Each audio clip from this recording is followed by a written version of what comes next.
Eu sei que somos pessoas inteligentes, algumas até sábias.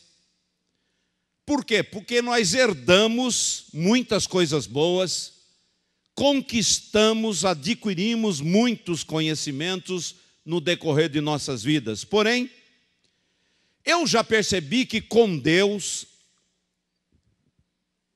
quando a gente fala de estatura espiritual, de vida no altar, de atividade espiritual, nem sempre estas coisas funcionam assim, herdadas ou adquiridas. Eu observei depois de alguns anos que para ganharmos vida espiritual é preciso sofrer perda de muitas coisas que nós classificamos como imprescindíveis, indispensáveis. Meu amigo e meu irmão, saibam vocês que vida espiritual não se mede pelo quanto nós ganhamos, conquistamos e guardamos, mas no quanto nós temos derramado, doado e concedido. Está me ouvindo? Não é o quanto você está colocando dentro, é o quanto você está se doando. Uma coisa eu posso afirmar: só conseguiremos substituir todas estas coisas boas que nos cercam e que nós valorizamos tanto, somente quando, depois o Espírito Santo atuando em nós, tiver mostrado para a gente a realidade do céu e o valor da vida de Deus em nós, que sempre é uma vida abundante, abrangente e incomensurável. Caso contrário, não queremos largar estas coisas que nós amamos. Eu vou resumir.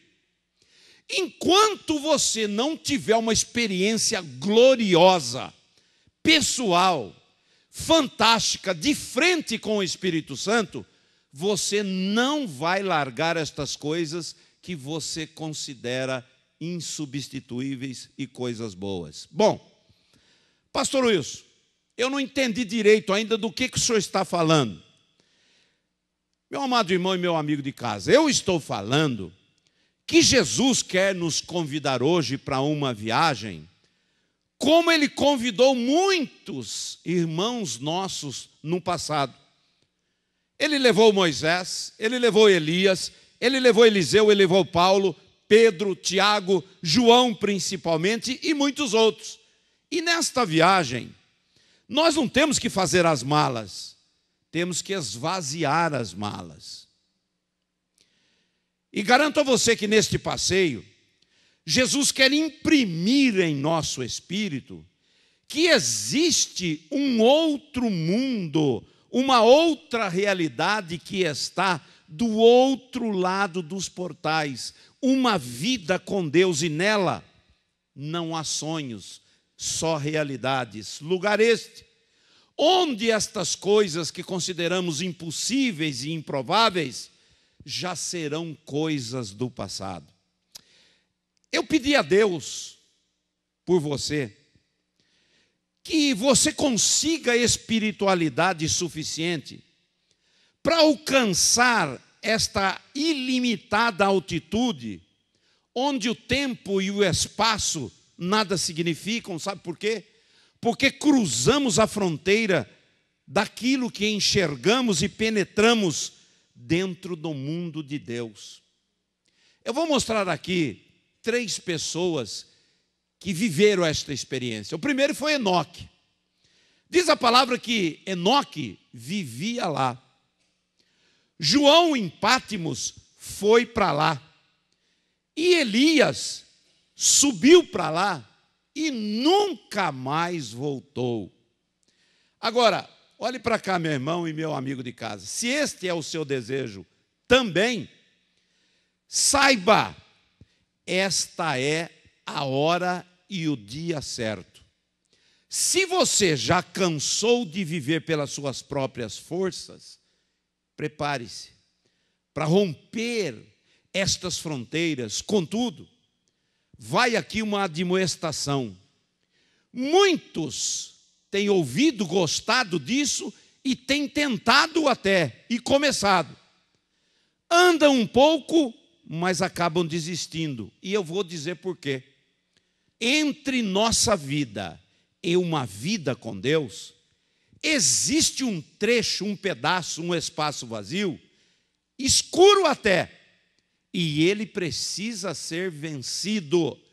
E este espaço fica entre dois mundos.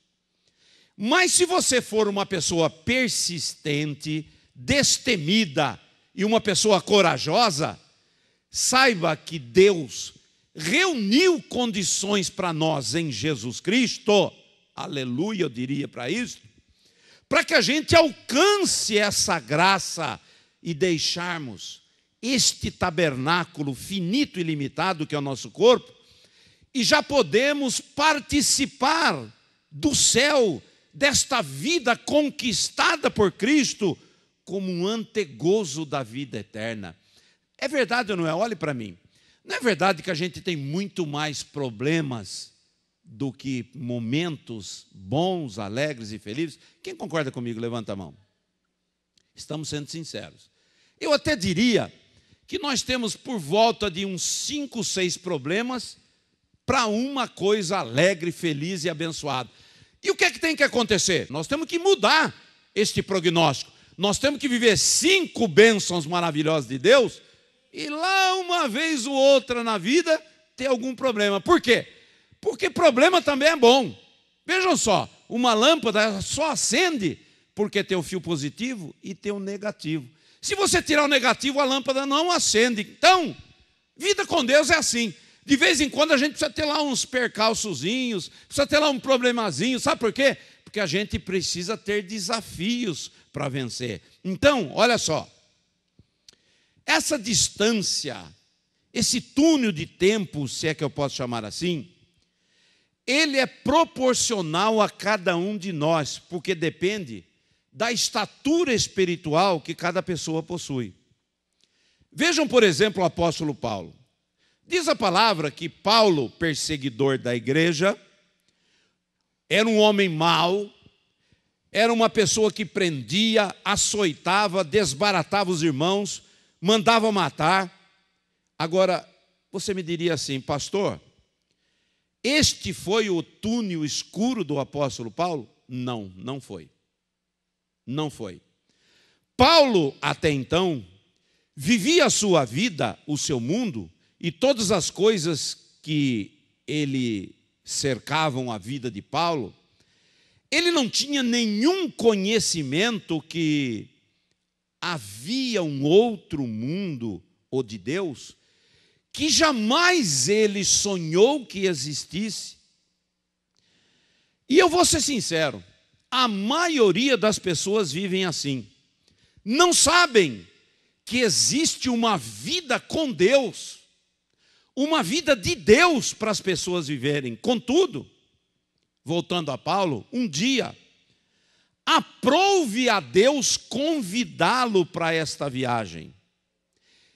E vou dizer mais a você, o próprio Deus o classificou como um vaso escolhido. Olha para o irmão do lado e fala assim, irmão, você é uma pessoa escolhida por Deus. Irmã, você é uma pessoa escolhida por Deus.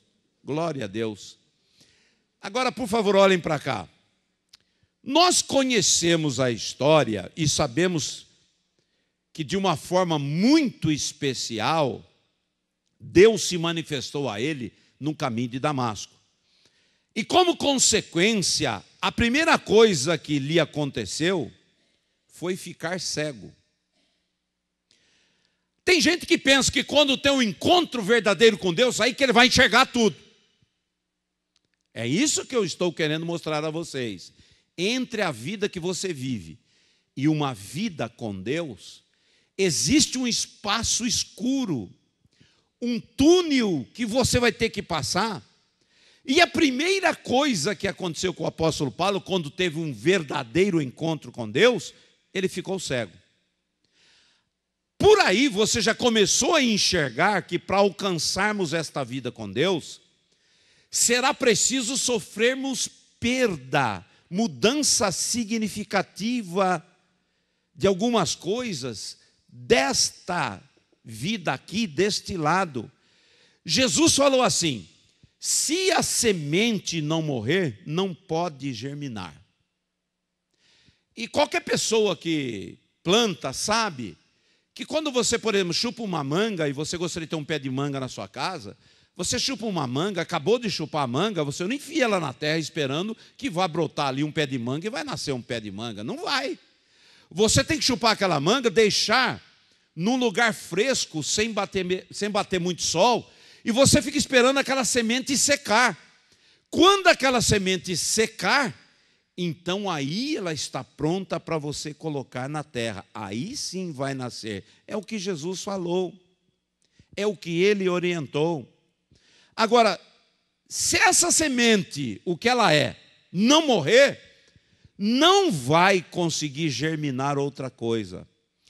Quando Paulo teve o seu encontro com Deus, ele diz lá em Atos 9:6, olha o que Paulo diz: Senhor, que queres que eu faça? Ah lá, quando ele teve o encontro com Deus, ele disse: Senhor, que queres que eu faça?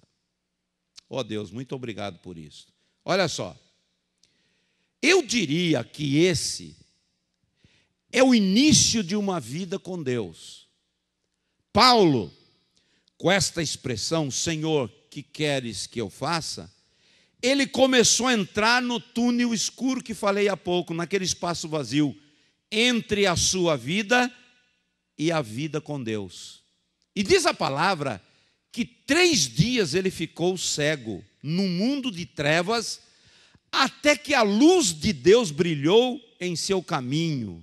Lugar este que ele jamais havia passado.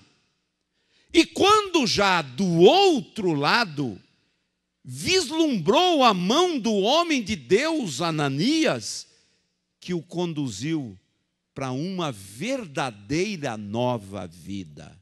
Meu amado irmão, você não pode se esquecer de uma coisa: do caminho que ele estava até a cidade de Damasco, vamos dizer assim, no físico, no natural, ele foi conduzido por amigos, porque ele estava cego. Ele estava vivendo dentro daquele túnel de uma escuridão, e era uma distância grande e sem orientação, até que ele atingiu o outro lado, na hora que Ananias colocou as mãos sobre ele, e diz a palavra que ele foi cheio do Espírito Santo. Agora tem uma coisa, lembram-se? Ele foi levado, guiado por pessoas que ele nem sabia quem eram. Teve um momento da vida dele, sem ver nada, que ele teve que confiar sem ver. Olha para uma pessoa que está perto de você e diga assim: meu irmão, minha irmã, você vai ter que confiar sem ver. Vai chegar um momento que, se você quiser ter uma vida verdadeira com Deus, você vai ter que confiar sem ver. Ó Deus, nos ajude. Sabe, quando a entrega é grande, a distância é pequena. Guardou? A verdade é que não temos ideia do tamanho da abertura, do clarão que está nos esperando do outro lado, a não ser que com coragem, obrigado Deus, nos aproximemos com determinação e passemos por ele, porque se não for assim, com coragem, jamais